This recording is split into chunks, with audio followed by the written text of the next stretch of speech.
21. I don't remember how I had discovered that he was viewing pornography, but I just remember being heartbroken when I asked him about it and he confessed. I mean, it was just devastating. It was too scary to think about the reality of what was going on. It was just a really awful period of our life where we were arguing all the time, and I didn't know what was going on.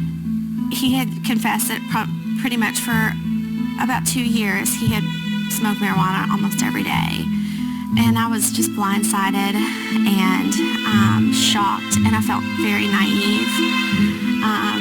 But then also things started clicking. Things started coming together and making more sense. You know, why he was so willing to leave the house. He started talking about suicide. You know, in my mind, I'm thinking, I don't know what's going on with him, but it is pretty scary to me that this is not the person that I married.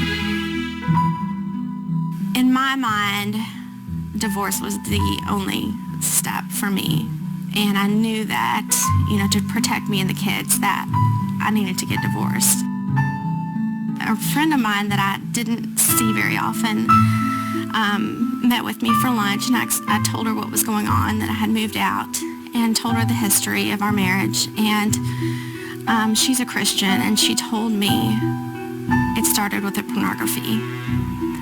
And that's the first time that it really sunk in for me, because I trusted her opinion.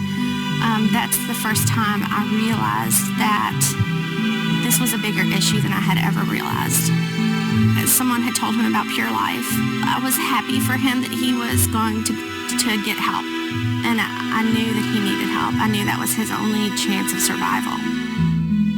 I made an appointment to talk with somebody from the OCA program, and I spoke with her for half an hour, and just really felt like this was the counseling that I needed.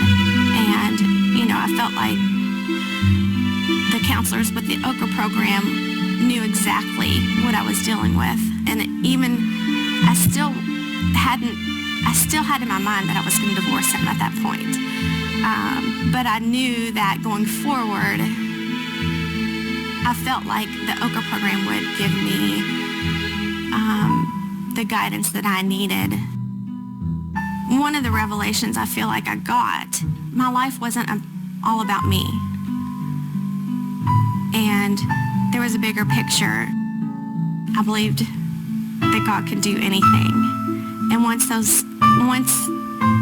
that really settled in, I was okay. And then plus I saw some changes in Jonathan that made me feel like maybe it would be possible to have the dream marriage that I had always wanted.